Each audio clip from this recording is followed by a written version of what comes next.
እንደምን አላችሁ ውድ የማያ ፖስት ቤተሰቦች፣ ለዛሬ አንኳር የሆኑ መረጃዎችን ይዘን መጥተናል። አብራችሁ እንድትቆዩ በአክብሮት እንጋብዛችኋለን።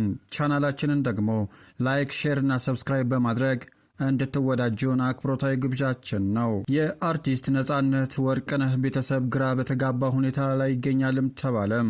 የአርቲስት ነጻነት ወርቅነህ ህልፈት ከተሰማ 12ኛ ቀኑ ነው። ዛሬም ቀኑ በጨመረ ቁጥር አዳዲስ መረጃዎችም ከአርቲስቱ ጋር ተያይዘው እየወጡ ነው።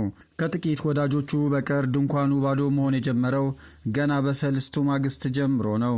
እንግዲህ ባለቤቱ ከሌለ ሁሉም ነገር በነበረበት አይቀጥልም። እንግዲህ ቁርጡን ወቁት የሚሉት በቅርቡ ያሉት ሰዎች ደግሞ ምንም ነገር እንደሌለና ቤተሰቦቹ ግራ በተጋባ ሁኔታ ላይ ነው ያሉትም ሲሉ ተደምጠዋል።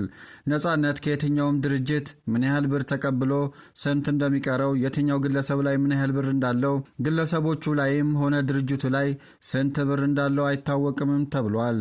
በጥቂት ወዳጆቹ ዘንድ የተበጣጠሱ መረጃዎች ሊኖሩም ይችላሉ። ሞባይሉ ላይ ከተለዋወጣቸው የጽሑፍ መልእክቶችና ምስሎች የሚገኙ መረጃዎችም አሉ። አንዳንድ ገንዘቦች ውል የተገባባቸውና በወረቀት የሰፈሩ አይደሉም።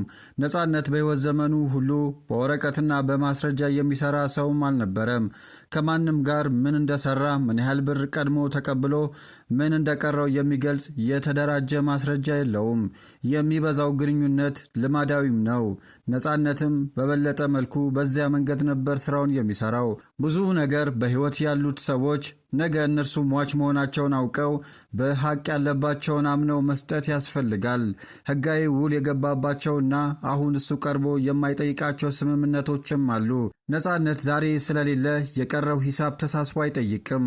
በአጠቃላይ ስምምነቶቹ፣ ብድሮቹ፣ ስጦታዎቹ፣ አደራዎቹ ወዘተ ነገ ልጆቿን አባታቸው ባሳደገበት ባስተማረበት መንገድ እንዴት እንደምትወስዳቸው ግራ ለገባት እናትና ልጆቹ ከፊታቸው ያለው ጊዜ አስፈሪ ነው። ዋናው ምንጭ ነው የደረቀውና ነጻነት ገቢው ብዙ ቢሆንም ወጪውም እንደዛው ነው። 3 ልጆቹን አሜሪካ የትምህርት ቤት ክፍያቸው ሳያሰልስ የሚከፍለው እሱ ነው። ብር ወደ ዶላር ተቀይሮ አሜሪካ የ3 ልጆቹን የትምህርት ቤትና ለኑሮ የሚያስፈልጋቸውን ማሟላት ኪስም ባዶ የሚያደርግ ነው። በዚያ ላይ የበዛ ጋባዥነትና ሰጪነት ሲጨመርበት ነገሩን ማሰብ ይገባል። ነጻነት አዲስ አበባ ተቀምጦ ልጆቹን አሜሪካ የሚያስተምር መልካም አባትም ነበረም። የዚህን ንዑስ ዓመት ከፍሎ ቀጣዩን ሲደርስ እንደሚከፍል ነው አባትና እናት የሚያምኑት። ከእንግዲህ ነጻነት ለልጆቹ የትምህርት ቤት ሊከፍል አይችልም። ከሚቀጥለው ንዑስ ዓመት ጀምሮ የነጻነት ልጆች የትምህርት ቤት የሚከፍል አባት የላቸውም።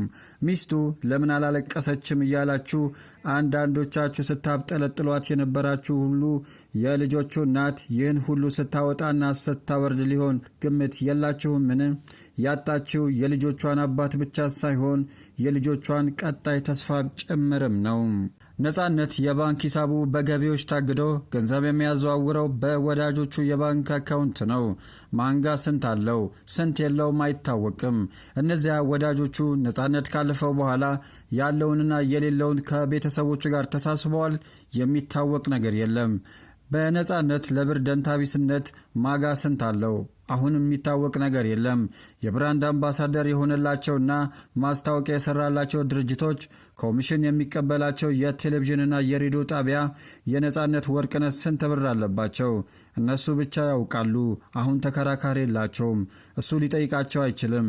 ሚስቱ 3 ልጆቹን ይዛ እንደሰማሁት ነገ ወደ አሜሪካ ትመለሳለች። ብትችሉ የነጻነት ወርቅነህ ትንሽም ብር ያለባችሁ ትልቅ ከነገ በስቲያ ምሽት ከመድረሱ በፊት ለሚስቱና ለልጆቹ ያለባችሁን ስጡ። ለጊዜው መስጠት ባትችሉ እንኳን ያለባችሁን መጠንና የምትመልሱበት ጊዜ አሳውቁ። ትናንትና የብዙዎች የሳቅና የቁም ነገር የጥበብና የሐሳብ ምንጭ የነበረው ነጻነት ወርቅነህ ዛሬ የለም። እናንተም ነገ አትኖሩም። ሁሉም ለህሊናችሁ የተተወ ነው።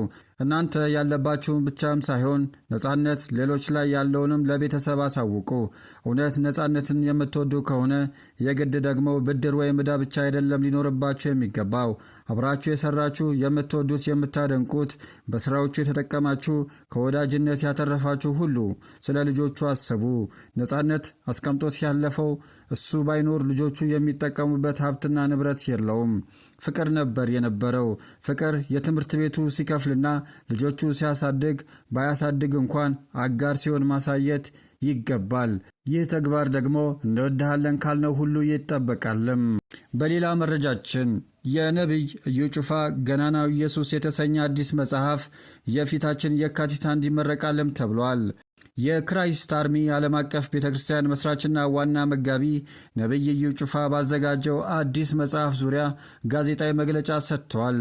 ገናናው ኢየሱስ በሚል ርዕስ የተሰጠው ይህ መጽሐፍ የፊታችን የካቲት 1 ቀን 2018 ዓ.ም በቤተ ክርስቲያን ቅጥር ግቢ በደማቅ ሁኔታ እንደሚመረቅም ታውቋል።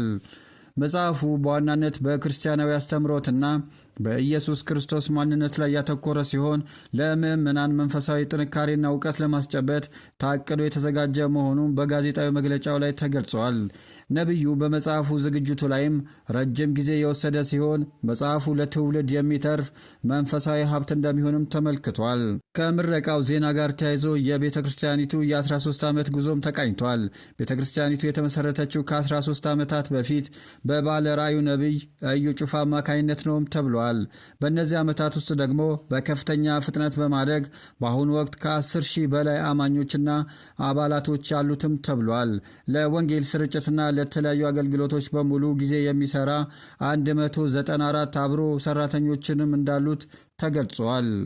የምረቃው ስነ ስርዓትም የካቲት 1 ቀን በሚካሄደው የምረቃ ስነ ስርዓት ላይ የተለያዩ ጥሪ የተደረገላቸው እንግዶች፣ የሃይማኖት አባቶችና የቤተ ክርስቲያኒቱ አባላት ይታደማሉ ተብሎም ይጠበቃል። ምረቃው መጽሐፉን ከማስተዋወቅ ባለፈ ቤተ ክርስቲያኒቱ ባለፉት 13 ዓመታት የደረሰችበትን ደረጃ የምታሳይበት አጋጣሚ እንደሚሆንም እዩ ጩፋ ተናግረዋል። ከውጭ አሜሪካን እንመለከታለን። በበርካታ የአሜሪካ ግዛቶች ውስጥ በተከሰተው እጅግ ከባድ ቅዝቃዜ ያለበት የአየር ሁኔታ ምክንያት በተለያዩ ቦታዎች የሰዎች ሕይወት እየጠፋ ነውም ተብሏል። ካለፈው ሳምንት ማብቂያ ቀናት አንስቶ በአሜሪካ ካጋጠመው የበረዶ ወጀብ ምንም እንኳን አንዳንዶች ምክንያቱ በትክክል ለማረጋገጥ ገና ቢሆንም እስካሁን 14 ሰዎች በተለያዩ ግዛቶች ውስጥ ሞተዋልም ተብሏል። የቴኒሲ ግዛት ባለሥልጣን ከአየር ሁኔታው ጋር በተያያዘም 3 ሰዎች መሞታቸውን አረጋግጧል። ቴክሳስ ውስጥ አንዲት የ16 ዓመት ታዳጊ በረዶ ላይ ስትንሸራተት ባጋጠማት አደጋ ሕይወቷም አልፏል። ማሳቹሴትስ ውስጥ አንዲት ሴት በረዶ ተደርምሶባት ሞታለች። ካንሳስ ግዛት ውስጥ ደግሞ አንዲት ሴት በበረዶ ተሸፍና ሞታ ተገኝታለች። የሞታቸው ምክንያት ገና ባይረጋገጥም ኒውዮርክ ውስጥ 5 ሰዎች ሕይወታቸውን አጥተዋል። በሌላ በኩል አሜሪካን በመታት በሰሞነኛው ከባድ በረዶ በሜን ግዛት 8 ሰዎችን ያሳፈረ የግል ጄት ባንጎር ከተባለ ዓለም አቀፍ አየር ማረፊያ ሲደርስ ተከስክሷል። የተሳፋሪዎቹ ሁኔታና ማንነት ግን ለጊዜው አልታወቀም። በአሜሪካ ያለው ሁኔታ ለአየር ትራንስፖርትም ፈተና ሆኗል። የኢትዮጵያ አየር መንገድ ጨምሮ ሌሎች አየር መንገዶች አሜሪካ ባለው መጥፎ አየር ጸባይ የተነሳ በረራዎችን ሰርዟል። በሺዎች የሚቆጠሩ በረራዎች ተሰርዘዋልም። ውድ የማያ ፖስት ቤተሰቦች አሁናዊ መረጃዎቻችን የሰማችኋቸው ነበሩ። ሐሳብ አስተያየቶቻችሁን ደግሞ ኮመንት ሴክሽኑ ላይ ተውልን። ላይክ፣ ሼር እና ሰብስክራይብ ማድረጉ እንዳይረሳ። መልካም ቆይታ ይሆንላችሁ።